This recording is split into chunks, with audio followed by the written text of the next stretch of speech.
दहशत के पिटारे से एक डरावनी कहानी जिसे मौत का खेल कहना ही सही होगा। एक ऐसा भूतिया खेल जिसमें कई लोगों ने मौत को गले लगा लिया।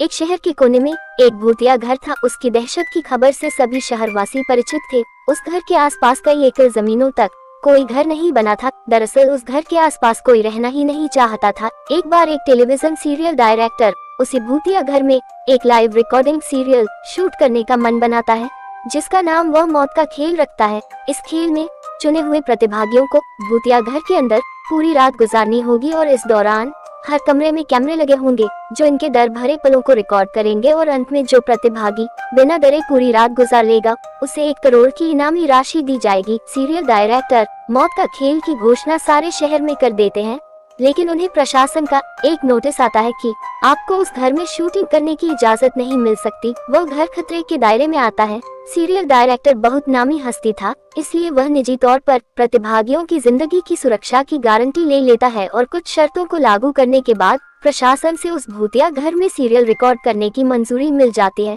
जिसके लिए उसे 2 गुने पैसे खर्च करने पड़ते हैं। प्रशासन की परमिशन मिलते ही पूरे शहर में मौत का खेल के पोस्टर चिपक जाते हैं।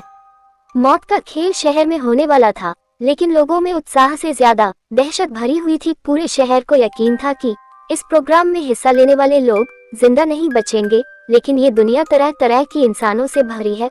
उस प्रोग्राम में इनाम की लालच में कुछ लोग हिस्सा लेने पहुंचते हैं। सभी प्रतिभागियों को उनके नंबर दिए जाते हैं और साथ ही उनके हाथ में एक इलेक्ट्रिक ब्रेसलेट बांधा जाता है। यदि उन्हें डर लगे तो वो उसमें लगी बटनों को दबाकर इस प्रोग्राम से बाहर आ सकते हैं। प्रतिभागियों में 12 लड़के और 3 लड़कियां होती हैं। दिन के समय ही बिल्डिंग के कमरों में कैमरे लगा दिए गए थे, क्योंकि रात को भूतिया आत्माएं उस बिल्डिंग के कमरों में दहशत का तांडव मचाती है और रात के समय अंदर जाने की हिम्मत बहुत कम लोग ही जुटा पाए थे। एक एक करके सभी प्रतिभागी अंदर चले जाते हैं। सभी अपने नंबर के हिसाब से अपने कमरे को चुनते हैं और अंदर जाते ही सभी को अंदर से ताला लगाकर चाबी बाहर फेंकनी होती है। दरवाजे का ताला इलेक्ट्रॉनिक बनाया गया था। उनके हाथ में लगे ब्रेसलेट के बटन दबाते ही वो ताला खुल सकता था, लेकिन ये बात उन्हें बताई नहीं गई थी। अगर किसी प्रतिभागी ने वह ताला खोला तो प्रतिभागी प्रतियोगिता से बाहर हो जाएगा, जो कि कैमरे की रिकॉर्डिंग में दिखाई देगा। सभी के कमरे में निर्देश देने के लिए स्पीकर लगाए गए थे। उसी से सभी को संकेत दिया जाता है कि सभी जल्द से जल्द अपने कमरे का ताला बंद करके चाबी दरवाजे के नीचे से बाहर फेंके और इसके बाद कमरे की लाइट बंद की जाएगी। निर्देशों के अनुसार सभी अपने कमरे को अंदर से बंद कर देते हैं और चाबियां दरवाजे के नीचे से फेंक देते हैं। कैमरे नाइट मोड रिकॉर्डिंग के अनुरूप लगाए गए थे, इसलिए भले ही प्रतिभागियों के कमरे में अंधेरा हो, लेकिन दर्शकों को टेलीविजन स्क्रीन में सब कुछ नजर आ रहा होता है। धीरे धीरे डर की दस्तक हो जाती है। प्रतिभागियों में से एक लड़की अचानक अपने कमरे में चीखने लगती है। उसे ऐसा लगता है कि कोई उसका गला दबा रहा है और वह छटपटाने लगती है। कुछ ही देर में वह डर से बेहोश हो जाती है। उसके बेहोश होते ही लाइव सीरियल देख रहे दर्शक घबरा जाते हैं। अचानक एक एक करके सभी प्रतिभागियों पर भूतिया हमले होने लगते हैं, लेकिन ताज्जुब की बात तो ये थी कि सभी प्रतिभागी अपने आप को स्वयं ही नुकसान पहुंचा रहे थे। कैमरे की रिकॉर्डिंग में साफ साफ नजर आ रहा था, कोई अपने चेहरे पर खरोंच रहा था तो कोई अपना गला दबा रहा था और कई तो अपना सर भी दीवार से मारकर घायल कर रहे थे। दर्शकों का डर बढ़ते देख बिल्डिंग के नजदीक सरकारी अधिकारी पहुंच जाते हैं, क्योंकि प्रोग्राम को प्रशासन की शर्तों के अनुरूप रिकॉर्ड करने की परमिशन दी गई थी, जिनमें से एक शर्त ये भी है कि यदि किसी प्रतिभागी को शूटिंग के दौरान मेडिकल की जरूरत पड़ेगी तो तुरंत डॉक्टर उपलब्ध करवाया जाएगा। और जब सभी प्रतिभागियों को लाइव रिकॉर्डिंग में चोट लगने लगती है तो सभी प्रोग्राम को रोकने की आवाज उठाने लगते हैं।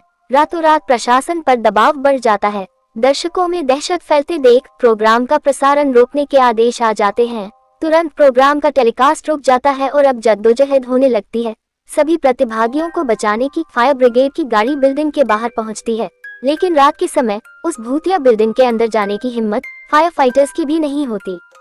सभी बाहर से खड़े होकर प्रतिभागियों की मौत का तमाशा देख रहे थे, क्योंकि सभी उस बिल्डिंग के खूनी इतिहास से अच्छी तरह वाकिफ थे। कमरे में लगे हुए स्पीकर की मदद से सीरियल का डायरेक्टर प्रतिभागियों को ब्रेसलेट का बटन दबाकर बाहर आने का निर्देश देता है, लेकिन किसी प्रतिभागी को स्पीकर से कोई आवाज सुनाई नहीं देती और न ही प्रतिभागी इतने कंट्रोल में थे कि वह ब्रेसलेट की बटन दबा सके। देखते ही देखते सभी प्रतिभागी लाइव रिकॉर्डिंग में ही आत्महत्या कर लेते हैं, लेकिन सब जानते थे कि ये भूतों के द्वारा किया गया नरसंहार है। सुबह होते ही सबकी लाशें निकाली जाती है और सीरियल डायरेक्टर को भारी मुआवजे के साथ कई साल की जेल की सजा सुनाई जाती है और उस बिल्डिंग को हमेशा के लिए नो विजिट जोन घोषित कर दिया जाता है और इसी के साथ यह कहानी समाप्त हो जाती है।